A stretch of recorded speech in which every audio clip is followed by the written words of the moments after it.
Assalamualaikum warahmatullahi wabarakatuh. Hai teman-teman kelas 6, gimana kabarnya kalian hari ini? Semoga teman-teman selalu dalam keadaan sehat walafiat dan selalu dilindungi oleh Allah Subhanahu wa Ta'ala. Amin ya Robbal 'Alamin. Hari ini adalah hari Kamis, tanggal 6 Agustus tahun 2020. Nah, kembali lagi dengan pembelajaran tematik, masih di tema 1, subtema 3 dengan muatan pelajaran IPA. Nah, teman-teman, sebelum mulai pembelajarannya, alangkah baiknya saya basmalah bersama-sama ya. Bismillahirrahmanirrahim. Sebelum mulai pembelajarannya, Miss akan menjelaskan tujuan pembelajaran hari ini terlebih dahulu. Nah, setelah menyimak video pembelajaran hari ini, teman-teman dapat mengetahui hewan dan tumbuhan yang hampir punah. Kemudian, setelah menyimak video pembelajaran hari ini juga, teman-teman dapat mengetahui cara pelestarian hewan dan tumbuhan. Nah, teman-teman juga dapat mengetahui pentingnya pelestarian pada makhluk hidup. Nah, sekarang teman-teman simak baik-baik ya pembelajaran hari ini. Semoga ilmu yang disampaikan dapat bermanfaat. Amin. Nah, sekarang coba teman-teman amati gambar yang sudah Miss tampilkan. Nah, di situ ada gambar apa saja? Ada gambar orang utan, ada gambar badak bercula satu, kemudian ada gambar harimau. Nah, teman-teman, apakah tahu harimau Sumatera, orang utan dari Kalimantan, atau badak bercula satu dari ujung kulon? Nah, ternyata hewan-hewan tersebut merupakan jenis hewan di Indonesia yang dilindungi karena langka. Nah, apa ya yang menyebabkan hewan tersebut menjadi langka? Yuk kita cari tahu. Nah, sekarang coba teman-teman perhatikan gambar yang sudah Miss tampilkan. Sudah perhatikan gambarnya? Ada 2 gambar tuh. Ada gambar hutan dan ada gambar perkotaan. Ya, bagus sekali kalau teman-teman sudah memperhatikan. Nah, sekarang coba kita jawab bersama-sama nih. Apa yang terjadi dengan hutan tersebut apabila dijadikan perkotaan? Apa ya teman-teman? Iya, pintar sekali. Yaitu, kalau hutan dijadikan perkotaan, maka resapan airnya akan berkurang sehingga dapat menyebabkan banjir.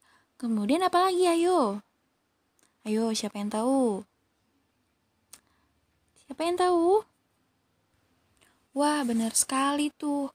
Kalau hutan tersebut dijadikan perkotaan, pasti akan mengancam keberadaan flora dan fauna yang ada di hutan tersebut, sehingga kelestariannya akan terancam. Teman-teman tahu tidak flora dan fauna? Tahu kan kalau flora itu tumbuhan dan fauna itu adalah hewan.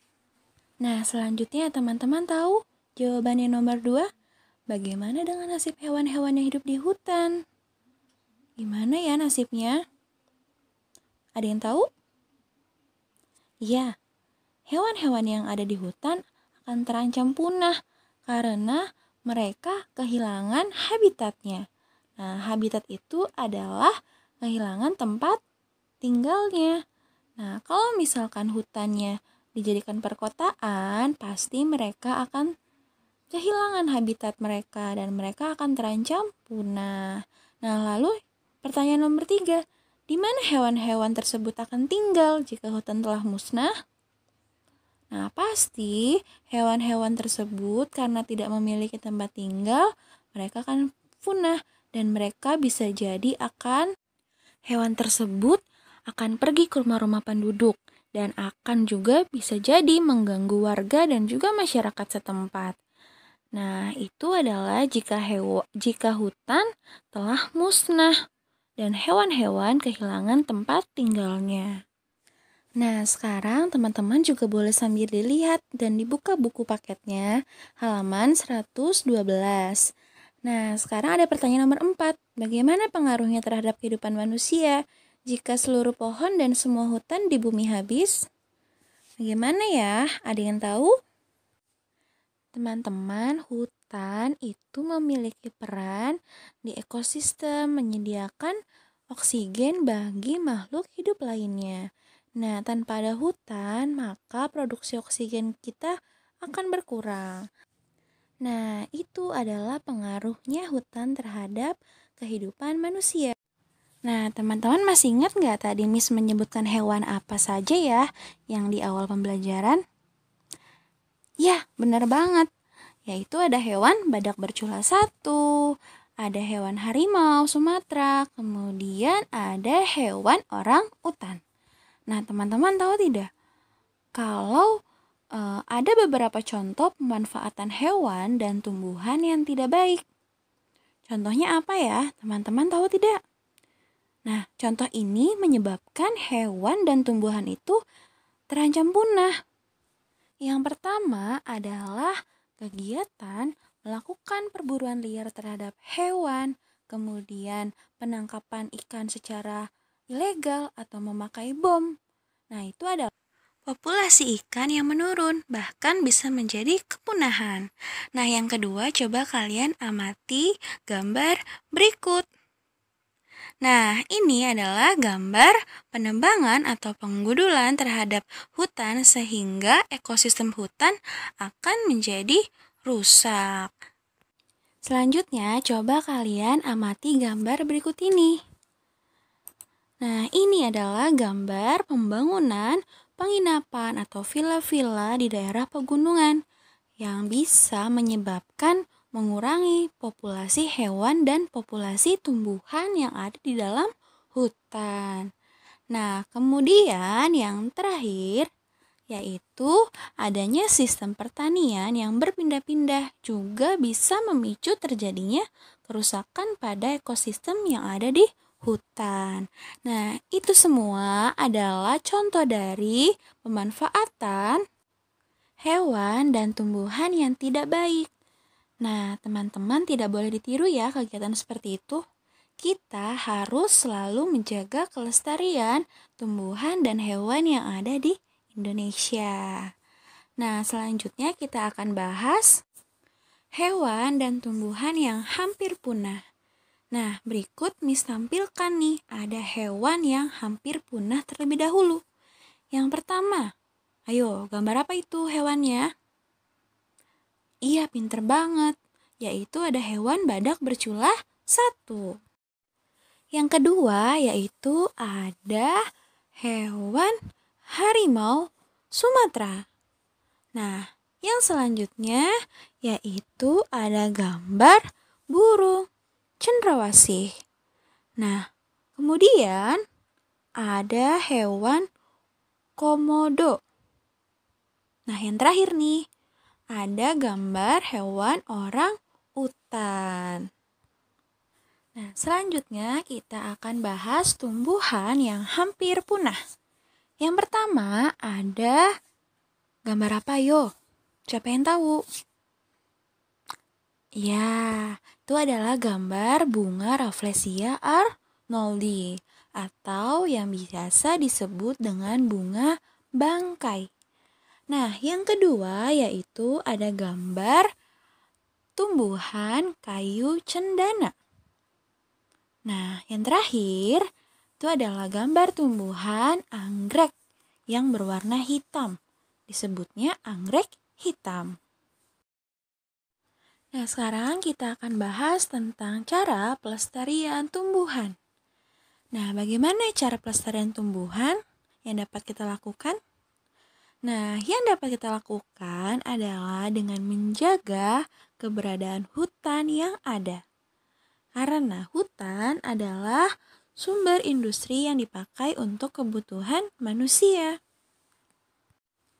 Nah, sekarang Miss akan menjelaskan cara pelestarian tumbuhan. Yang pertama ada seperti yang ada di gambar. Namanya tebang pilih.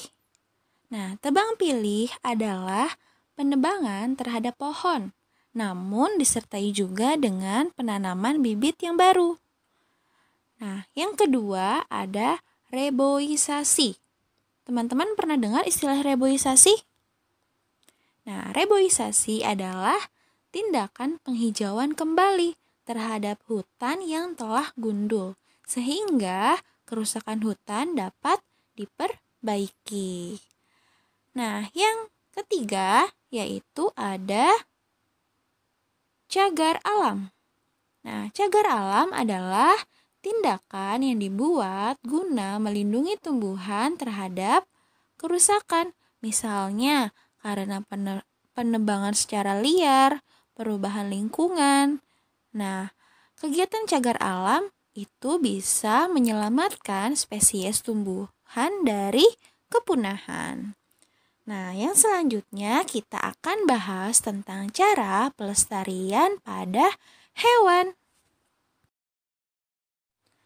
Nah, ini adalah cara pelestarian hewan. Yang pertama ada Suaka Marga Satwa.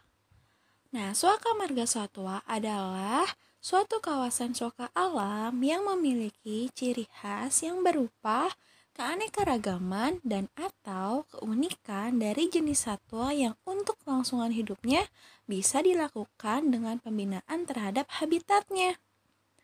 Nah, yang kedua, pembuatan undang-undang perburuan. Nah, dengan adanya peraturan perundang-undangan dalam perburuan, tujuannya untuk melindungi jenis hewan yang terancam dari kepunahan. Selanjutnya ada pembuatan tangga ikan di daerah-daerah perairan sungai. Nah, selanjutnya kita akan membahas tentang pentingnya atau manfaat dari menjaga pelestarian makhluk hidup. Disimak baik-baik ya teman-teman. Manfaat dari pelestarian makhluk hidup yang pertama yaitu dapat menjaga sumber makanan dan kebutuhan pokok bagi manusia. Yang kedua, dapat menjaga kesuburan tanah. Yang ketiga, menjaga sumber keanekaragaman hayati sebagai sumber kekayaan negara. Nah, kemudian ada juga nih manfaatnya, yaitu menjaga keseimbangan ekosistem. Nah, selanjutnya, dengan adanya pelestarian makhluk hidup, kita dapat menjadikan sumber pendapatan pariwisata. Nah, jadi teman-teman pernah tidak wisata ke kebun binatang, kemudian wisata ke kebun raya Bogor yang menikmati tentang tumbuhan-tumbuhan. Nah, itu adalah salah satu manfaat dari pelestarian makhluk hidup, sehingga kita dapat berpariwisata. Nah, sekarang coba teman-teman buka buku paketnya halaman 137. Nah, sekarang kita akan berkreasi membuat poster. Tentunya teman-teman pasti pernah mendengar istilah poster. Nah, sekarang Miss akan menjelaskan kembali tentang poster. Nah, poster adalah karya seni atau desain grafis yang berisi komposisi gambar dan huruf yang menarik di atas kertas berukuran besar dan berisi pesan-pesan. Poster biasanya ditempel di tembok, di tempat umum, di kendaraan, dan di tempat strategis yang dikunjungi banyak orang dan mudah dibaca. Nah, sekarang kita akan membuat poster. Poster apa Miss yang kita buat? Nah, sekarang kalian membuat poster tentang pelestarian hewan dan tumbuhan. Nah, gimana kalian membuat posternya? Itu terserah kalian, sekreatif kalian. Nah, kalian membuat posternya di kertas berukuran A4 atau kalian boleh menggunakan buku gambar dan kalian gambar, kalian hias tulisannya sekreatif mungkin. Nah, sekarang Miss tampilkan nih contoh dari membuat poster tentang selamatkan makhluk hidup atau tentang pelestarian hewan dan tumbuhan. Teman-teman boleh memilih salah satu, boleh melestarikan hewan atau tumbuhan, atau teman-teman mau dua-duanya pun boleh. Nah, ini sekarang Miss sudah tampilkan nih contoh dari posternya. Nah, berarti hari ini kita sudah belajar tentang apa saja? Tentang tentang hewan dan tumbuhan yang hampir punah. Kemudian apa lagi? Ya, yang kedua yaitu tentang cara pelestarian hewan. Kemudian cara pelestarian tumbuhan. Kemudian kita juga sudah belajar tentang manfaat dari pelestarian makhluk hidup. Dan yang terakhir tadi kita sudah belajar tentang membuat poster. Nah, sekarang Miss ingatkan kembali untuk tugas hari ini. Tugas hari ini adalah teman-teman tadi sudah menuliskan di buku paket halaman 111 dan halaman 112. Nah, teman-teman kerjakan. Kalau sudah, teman-teman boleh foto dan kirim ke WhatsApp Miss Fanny. Tugas yang kedua adalah teman-teman membuat poster tentang selamatkan makhluk hidup atau tentang pelestarian hewan dan tumbuhan. Teman-teman boleh pilih salah satu. Nah, pengumpulan poster paling lambat itu di tanggal 9 Agustus 2020, yaitu hari Minggu. Tapi jika teman-teman sudah menyelesaikan sebelum tanggal 9, teman-teman boleh langsung kirim ke WhatsApp Miss Fanny. Selamat mengerjakan ya. Sekian pembelajaran yang dapat Miss sampaikan. Miss ucapkan terima kasih sudah menyimak video pembelajaran ini dengan baik. Nah, Miss juga minta maaf jika ada salah pengucapan. Nah, kurang lebihnya mohon maaf. Wassalamualaikum warahmatullahi wabarakatuh.